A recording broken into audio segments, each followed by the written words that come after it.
Mabuhay ang mga bayaning OFW. Thank you very much.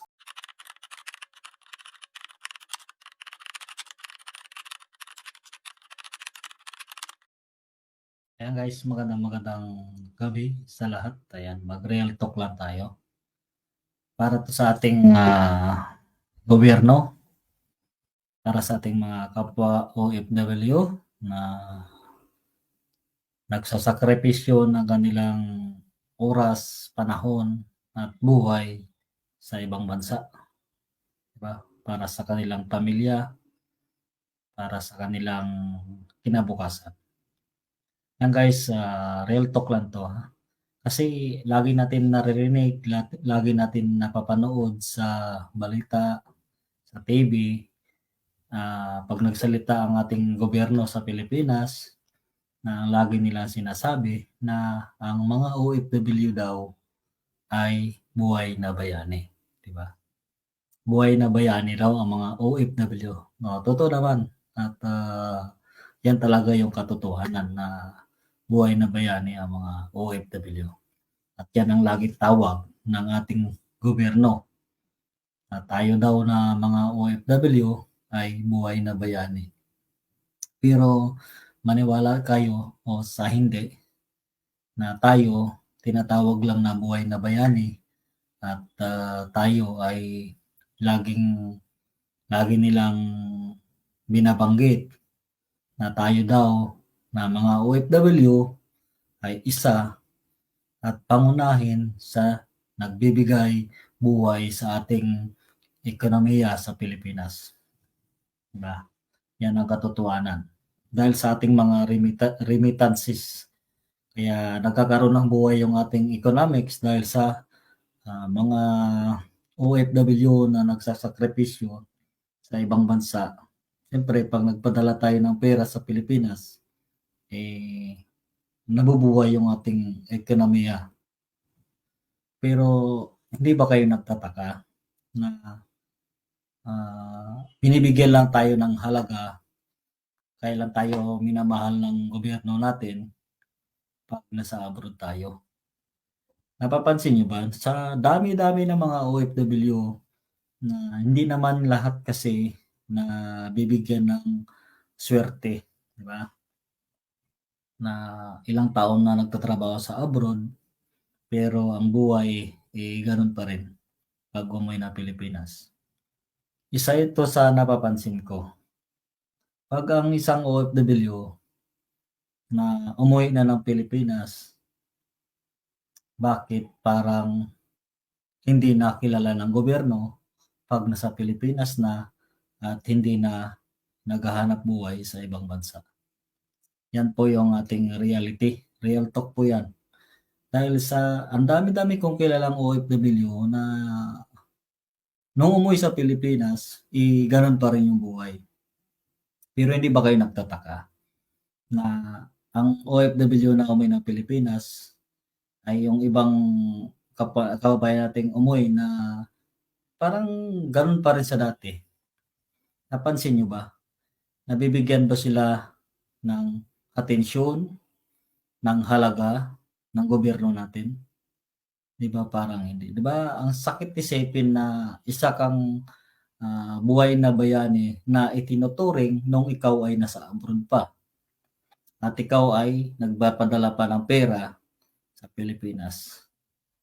Pero napansin nyo rin ba na pag ikaw ay umuwi na ng Pilipinas at hindi na nagtatrabaho at walang-wala ka, pero hindi ka kilala ng gobyerno? Hindi ka nakakalapit sa gobyerno at hindi ka natutulungan ng gobyerno. Di ba? Yan ang reality sa atin eh. Kaya masakit isipin na tinuturing kang buhay na bayani nung ikaw ay nagsasakripisyo pa.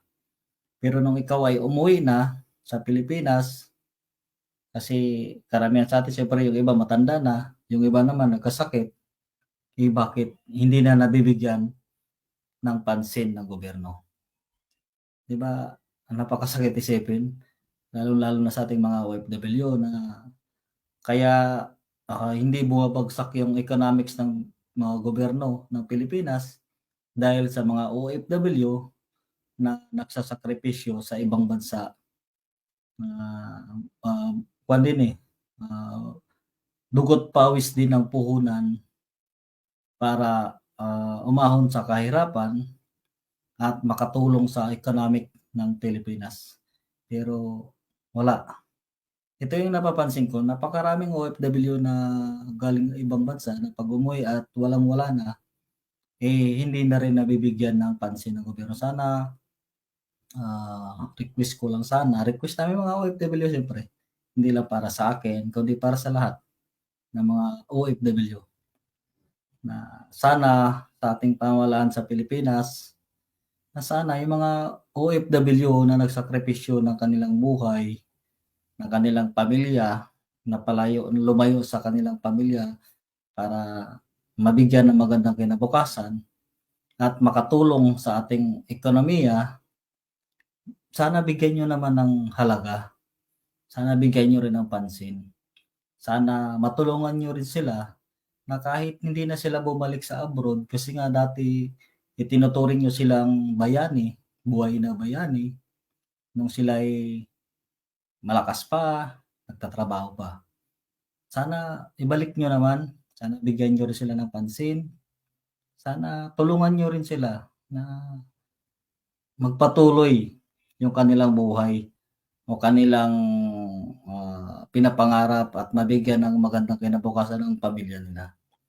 Yun lang yung aking kahilingan, ang aming kahilingan sa gobyerno sana, bigyan niyo ng pansin yung mga OFW-yung umuwi na hindi na bumalik.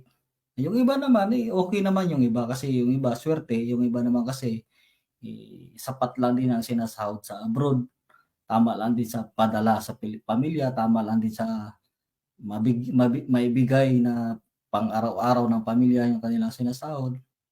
Kaya 'pag umuwi sa Pilipinas, parang back to zero pa rin. Sana mapansin ng gobyerno na mabigyan niyo ng pansin, 'di ba? Yung mga OFW-yung umuwi na walang hanapbuhay at walang naitayong business sa kanilang pag-uwi sa kanilang probinsya, sana matulungan niyo sila. Kasi mahirap na, mahal na mahal niyo kaming mga OFW habang nasa abroad pa. Pero 'pag nasa Pilipinas na, tsupuera na. Yan lang sana yung gusto kong iparating sa ating pamahalaan na sana bigyan niyo ng pansin yung mga OFW na umuwi na hindi naging, successful kumbaga. Kasi maraming OFW na habang nasa abroad siyempre nagpapadala yan buwan-buwan at hindi nakakaipon yung iba. Yan sana yung mabigyan ng pansin ng gobyerno. Yung mga OFW-yung umuwi na hindi nagkaroon ng business halimbawa, hindi nagkaroon ng magandang buhay. Kasi nga yung iba minamalas naman sa abroad, hindi naman lahat swerte.